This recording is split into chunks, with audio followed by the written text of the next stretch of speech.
Welcome to the inaugural episode of Freedom Pulse, the weekly podcast from Act for Missouri dedicated to bringing you a concise, conservative grassroots perspective on the most pressing issues in Missouri politics.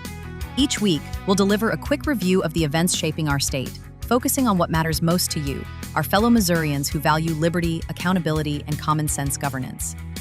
Our goal is to keep you informed with clear, reliable insights and provide references for those who wish to dive deeper. Whether you're a concerned citizen, a grassroots activist, or simply curious about the political pulse of the Show Me State, Freedom Pulse is your source for staying engaged and empowered. Up first this week, Ameren's electric rate hike. Who's really to blame? Missourians are opening their electric bills this summer, and the shock is real. Ameren customers are reporting bills that have doubled, tripled, or even quadrupled. One Wentzville resident posted about a $637 bill due in August. Others shared bills of $641, $551, $800, and even more. People across Missouri are asking the same question: what is going on? The Public Service Commission approved Ameren's request to raise rates by about 12% starting June 1st, about $14 a month for the average household. However, for many families, their bills increased significantly more than that. State Representative Mike Koslow says his office is ready to investigate. What's going on? Why are people having throughout Missouri having their energy bills spike all of a sudden? So that's a good question. I have had a couple people reach out to my office, and when we investigate it, we've been able to resolve and figure out what's going on.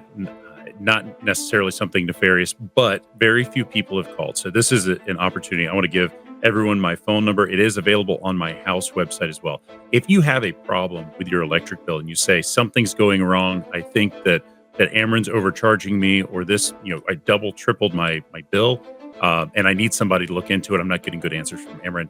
Call me. And my office number is 573-751-3572. You can Google my name, Mike Koslow. It'll come to my house page. I want to hear from you so that we can investigate this. I have seen a couple different situations where once the details come out, people hadn't paid their bills. And so there were some budget billing kind of things that they were in default on. So it raised their bill massively. Others, they didn't disclose that they had a business behind their bill. So I haven't found one yet that didn't have a good explanation, but I'm not saying they're not out there. Lisa Panett has a different idea about what is going on. Why you are seeing the increase in rates right now. There was a bill. It is SB 564. So all the listeners can look this up for themselves. It passed in 2018.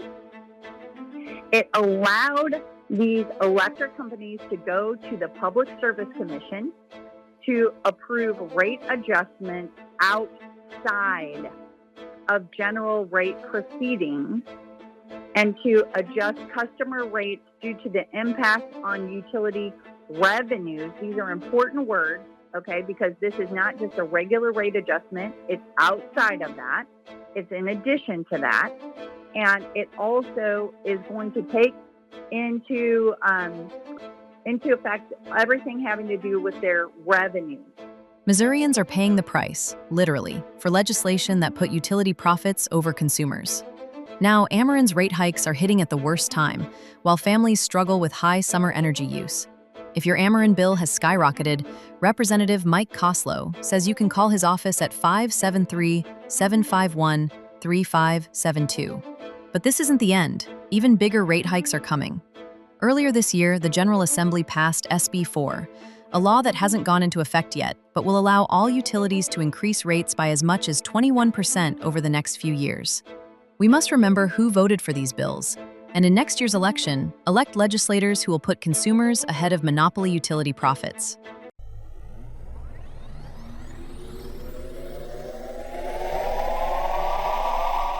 From a Jeffersonian view of governments, that the proper role of the state is to protect individual liberty and private property, and that's it.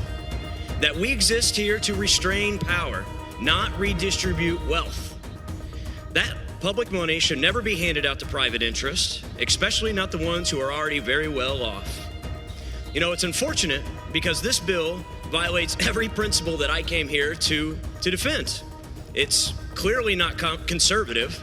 It's definitely not constitutional. It's absolutely not limited government. And quite frankly, it's sure the heck not Republican. My party, the supermajority in this chamber, claims to stand for fiscal responsibility and the free market. Yet, here we are, going to pass a 30-year subsidy bill for billionaires. That was Representative Bryant Wolfin speaking on the Missouri House floor just moments before the House voted to pass Senate Bill 3, a controversial measure designed to use taxpayer dollars to fund stadium renovations for the Kansas City Chiefs and Royals. Now, SB 3 faces a significant legal challenge. Senator Mike Moon, Representative Bryant Wolfin, and conservative activist Ron Calzone have filed a lawsuit in Cole County Circuit Court, alleging the bill violates multiple provisions of the Missouri Constitution. This lawsuit is filed under case number 25 AC-CC05910 and seeks to protect taxpayers from unconstitutional expenditures.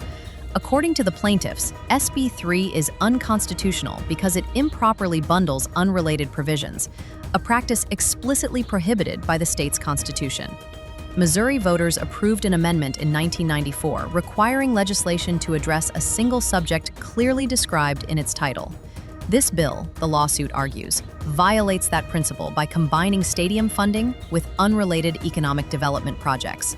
Representative Wolfin and Senator Moon argue passionately that SB 3 expands government rather than limiting it, contradicting core Republican values of fiscal responsibility and small government. The lawsuit highlights concerns over taxpayer-funded subsidies for billionaire-owned sports teams, further amplifying the public debate around government accountability. Ron Calzone, known for his rigorous constitutional advocacy, emphasizes that Missouri taxpayers shouldn't bear the financial burden of subsidizing billion-dollar sports franchises, a point echoed widely in grassroots conservative circles. The Missouri Freedom Caucus, under the leadership of its new chair, Senator Nick Schroer, issued a strong statement applauding Senator Moon and Representative Wolfin's efforts. The caucus emphasized adherence to Missouri's constitutional principles and criticized SB 3 as crony capitalism that selectively benefits private businesses at taxpayers' expense. With former caucus chair Senator Rick Bratton stepping down after supporting SB 3, many conservatives wonder if this signals a renewed commitment to conservative principles and fiscal responsibility under Senator Schroer's leadership. Act for Missouri strongly opposes SB 3 and welcomes this lawsuit as a crucial step to prevent misuse of taxpayer dollars. We will continue to closely monitor developments in this case and provide updates to ensure transparency and accountability for Missouri citizens. Finally, we have a follow-up to our report on the State Tax Commission's lack of an ombudsman as required by state statute. The questions we had last time was about the statute that requires an ombudsman. Yes. Yeah. You said several different things were said about that position, about why we don't have an ombudsman. Could you go into that a little bit further about why we don't have an ombudsman when the state law requires it?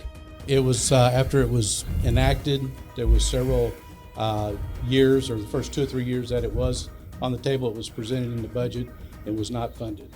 And so commissions before me evidently felt like if it wasn't going to get funded, they stopped presenting it to the governor's desk for consideration. Mm-hmm. Commissioner McGinnis, did you say that you ask for it every year and you're always told no? No, I wasn't on the commission then. So if I did say that, then that was, I misspoke. Okay. I do know that it's been asked for in the past. I will take that as that you misspoke on that. I appreciate that very much. Because I did go back and look at the record this year of your testimony to the Budget Committee. And the first thing that was asked by Chairman Deaton was if you had filled the legislative liaison position that had been asked for. And you said, yes, you had. And Dan Hutton holds that position.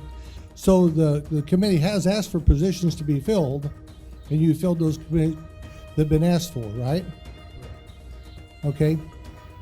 Part of my line of questioning on this, part of my line of thought on this is, when I first got in the legislature, we had Medicaid expansion. And we tried to not fund Medicaid expansion. Matter of fact, we put a 0 in the budget for Medicaid expansion.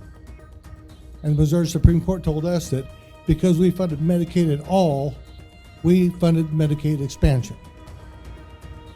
It's my thought that because we fund the State Tax Commission, we fund an ombudsman position.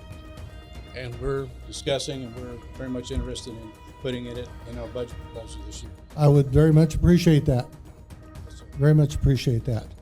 That was Representative Dean Venchgoyak, once again raising critical questions before the Special Interim Committee on Property Tax Reform in Lebanon, Missouri, about the absence of a taxpayer ombudsman at the State Tax Commission, a position explicitly required by Missouri law.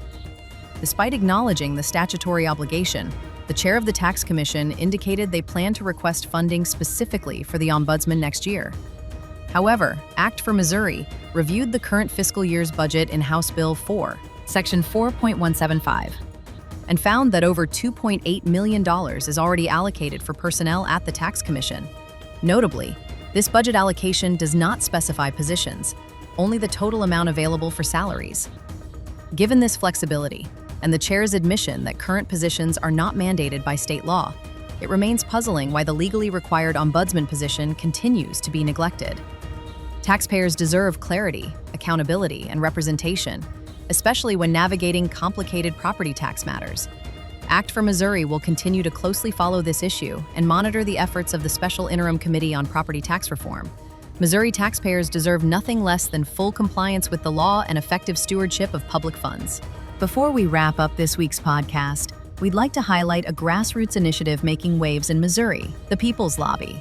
Founded by Robb Carter, host of The Robb Carter Show on Real Talk Radio, the People's Lobby empowers everyday Missourians to actively participate in holding their elected officials accountable. Let's hear directly from Robb Carter about this exciting effort. It's not going to take one person. It's going to take all of us. The movie Ants, somebody sent that to me the other day when I was trying to explain what I wanted to do in Missouri. And, I know it will work. I do know it will work, but I know it's going to take a lot of work. But it won't be me leading it. It won't be Dan leading it. It won't be you leading it. It will take the entire state of Missouri to recognize what is happening and begin to take the rightful place as the leading advocates for our own government. Right now, we don't do that. Right now, they just make the laws. We go, God, we want to, we get all mad and this and that and the other. I'm like, wait a minute. We're not telling them what to do anymore. We're allowing them to do whatever they want, and then we have to be governed by it. That's because we're not invested in our own state. There's like maybe 500 people that are constantly invested in the state of Missouri out of 6, 7, 8 million people. That needs to be 100,000, 500,000. And then all of a sudden you'd see the taxes go down. You'd see the schools cleaned up. You'd see the roads safer. You'd see downtown St. Louis flourish. But if we're going to sit back and let them do it, well, then they're going to do it because there's a lot of money for them to make in doing whatever they want to do.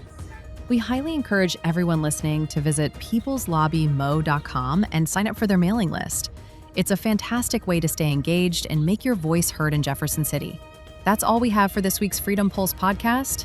Thank you so much for joining us. For more details about the stories we've covered today and to stay informed with the latest updates, please visit our website at act4mo.org. Make sure you're following us on Facebook and X at Act for Missouri. Also, don't miss Act for Missouri's featured interview on Nadine at 9 on Substack. Nadine offers insightful conversations you won't want to miss. Thanks again for watching. Until next week, stay informed, stay involved, and continue to act for Missouri.